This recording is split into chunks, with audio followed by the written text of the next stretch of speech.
Hello there, ladies and gentlemen.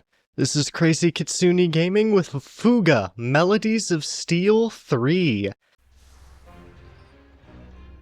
Alright then, this is the route progression screen.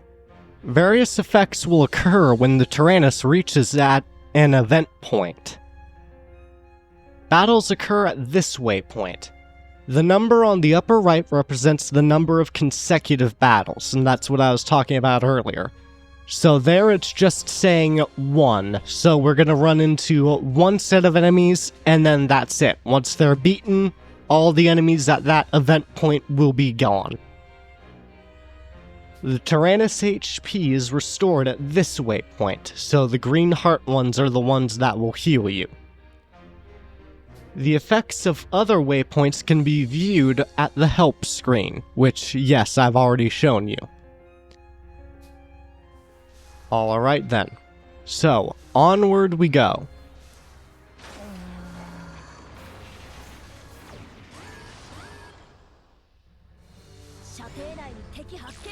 Alright then. So, they're now charging up their Aria ability.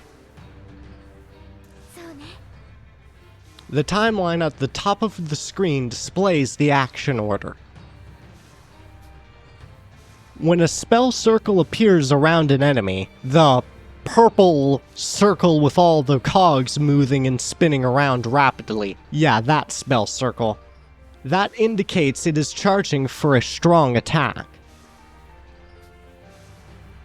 So there on the progress, the battle timeline, it's showing that the enemy who's currently charging up will actually use that ability after Hannah and Socks get chances to attack. When the battle progresses to the enemy's next turn, the Taranis will take massive damage, and believe me, they are not joking. When the enemies actually get to use these Aria abilities, they are always absolutely devastating. Honestly, a lot of them are just immediate killers. Like, if you get hit by most Aria attacks, no, maybe they won't kill you immediately, but they're pretty much gonna make sure that you're gonna die very shortly afterwards. So do not let enemies use the Aria attacks at all cost, even if you have to do weird, crazy shenanigans, just stop them from using the Aria attack. Delay the enemy before this can happen. A delay will occur when all the weakness icons displayed under an enemy's HP are destroyed. You can destroy a weakness icon by attacking it with a weapon of the same color. So, yeah, as I was talking about earlier, these grenade launchers, these are what you're going to be wanting to use to destroy yellow weakness icons. And then once the weakness icon is destroyed, the game basically acts like they never even started charging the Aria, and then when their turn comes up, they have to start charging it all over again, if that's what they decide they want to do. So, we're gonna go ahead and fire. If the enemy is delayed, its charged attack can be interrupted. If enemies that are not charging are delayed, their attack order will be slowed. Be sure to take advantage of their weaknesses. Alright then. So then, one thing to mention just about enemies in general is if you've played the past 2 Fuga games, you'll know that the enemies have not always been the smartest. They're good, don't get me wrong, but they don't tend to be the smartest. Here in Fuga 3, they are quite a bit more knowledgeable. They're actually aware of each other, each of the enemies, and if they think you're going to overwhelm them, they will just use their strongest abilities as fast as possible to make sure that they can actually deal damage. So, in order to prevent some of that from happening, it's usually best to attack whatever has the lowest health just so that they can stop attacking. That way their damage potential is removed from the fight entirely. So, do keep that in mind. But for now, we're actually going to want to go ahead and stun this one, since he will attack right after Boron gets to fire. So then, he is now delayed. Now let's go ahead and fire at the one who is closest currently to attacking. So it's this one that we're targeted on right here. Cannons are very effective, so keep in mind, even though it looks like he has a lot of health, one good cannon hit, and yeah, he's gone.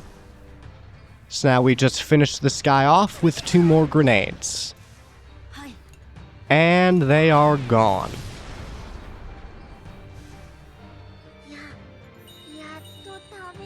Alright then. And now, we've actually gotten our first loot. Rusty Barrel L. So yeah, there's a lot of weird and interesting items that you'll get from enemies. Just so you know, the Rusty Barrels L is actually meant for large.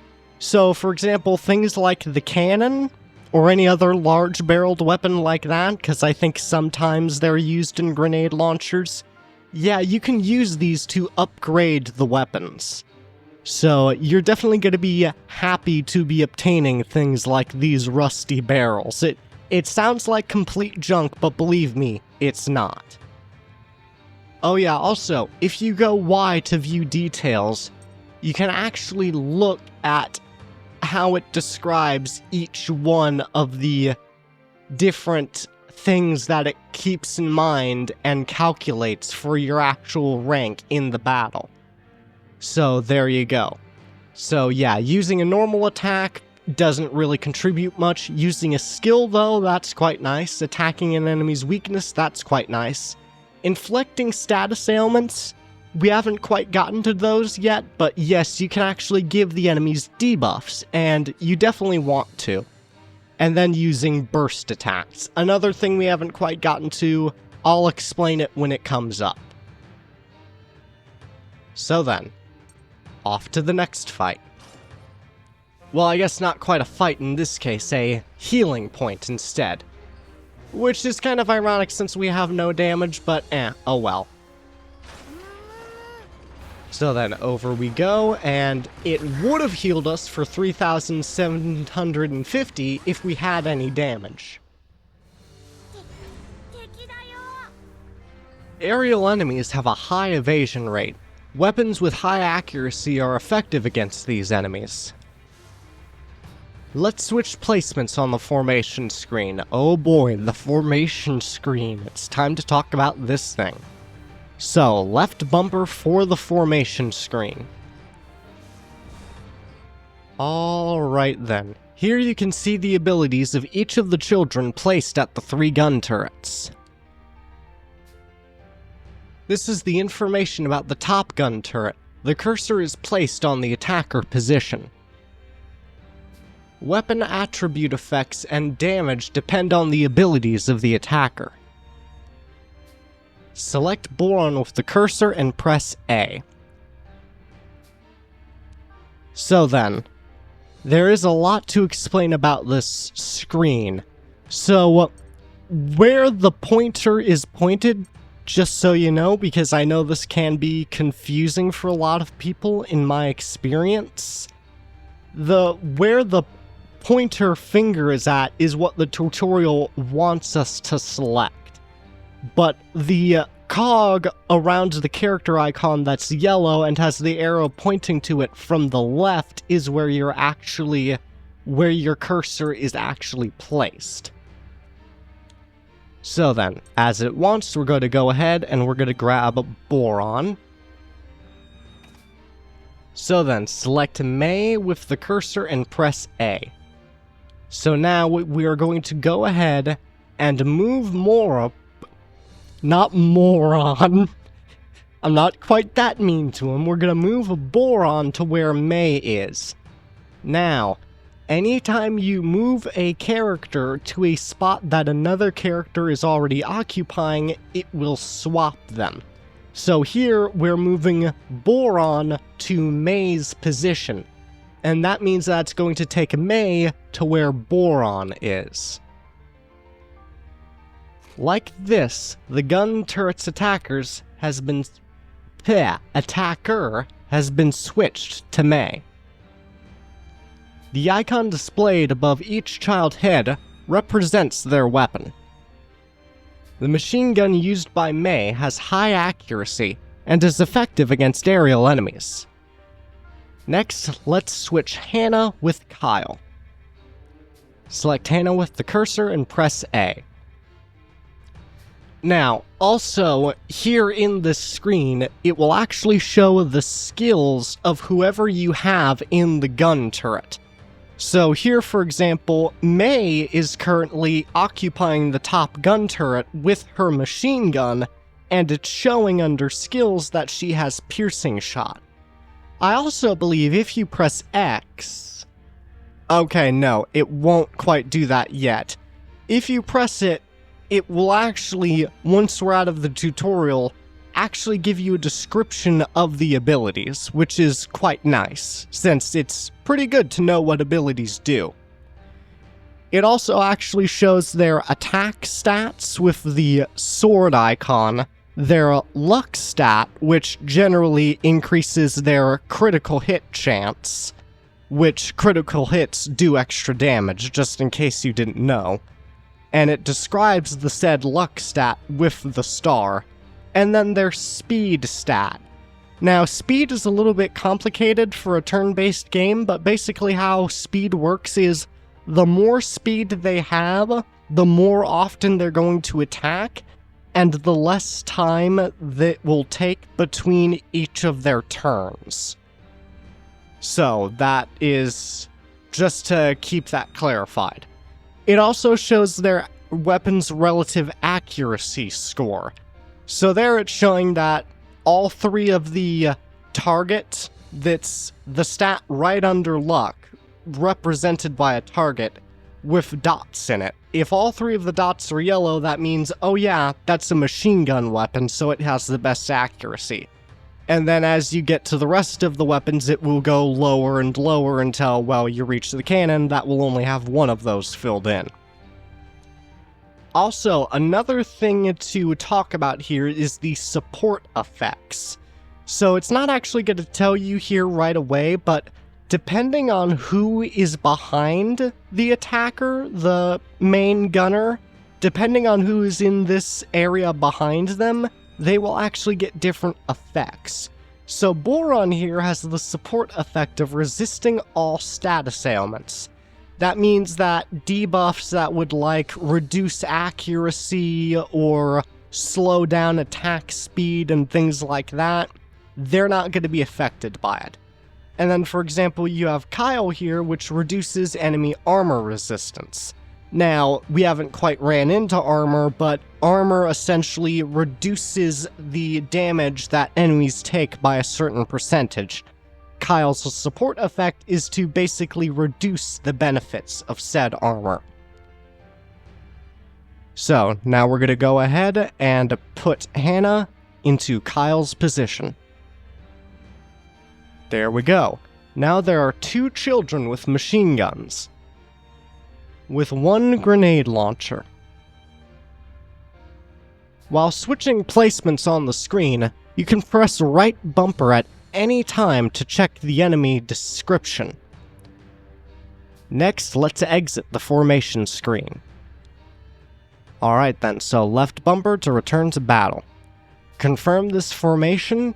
Yes, this is something to keep in mind. Once you have set up the formation of the crew, the formation will be locked there for 3 turns. So do be careful of that.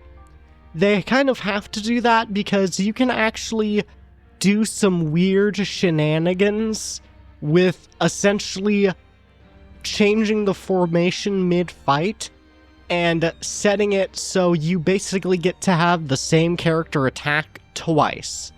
So, for example, if you were to attack with Boron, and then it goes to the next turn, then you can go immediately into the formation screen and change the formation so that Boron is now the current attacker. So then Boron is switched with whoever was going to attack normally, meaning he now gets to attack twice in a very short time span. So that's why it's locked for 3 turns, and despite them doing this, you can still do weird, cheesy time travel shenanigans. That's what it feels like, to be honest. Alright then, so we're going to go ahead and confirm this. Let's attack the aerial enemy with a machine gun. Alright then. So then, these are the Starkflies, the Berman Army's new mass-produced biocharged drone. It can permanently increase its strength with its berserk attack, so it is recommended to defeat it quickly. Now, these enemies have a very low health, but again, they are hard to hit, so you generally need to keep a machine gun on hand. And in large groups, they can actually do quite a bit of damage, especially if you let them start berserking. If you let them do that too much, they will tear you apart given enough time. So, definitely want to clear these out if you see them. Alright then, so we're gonna go ahead and, as you can see, on the battle timeline, they're actually both going to attack at the same time. So there's really no need to pick one over the other. It's just eeny, meeny, miny, mo. Hey, unlucky you, I chose you. Boom. Alright then, so now we go ahead and attack the other one since he still isn't delayed yet.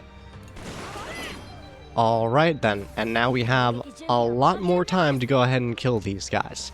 So as you can see, poor Socks here with his grenade launcher actually has only a 70% chance to hit, meaning there's a 30% chance he'll just miss the attack. And any missed attack just does 0 damage. So let's hope that doesn't happen.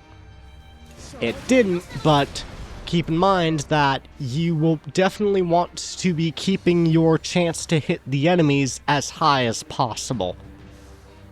When it's talking about the accuracy stat, and when I'm mentioning, accuracy of each of the weapons, that's what I mean. The lower the accuracy, the lower the actual chance to land the attack. So you can have all the damage in the world, but if you have an accuracy of like 10 or 20%, it's not going to be very useful. That's why machine guns can come in handy for enemies that have a high evasion. Evasion is basically the foil of accuracy. The higher an enemy's evasion, the lower the chance to hit. So, that is why it is very good to invest in machine gun upgrades and things like that for when you run into aerial enemies like this.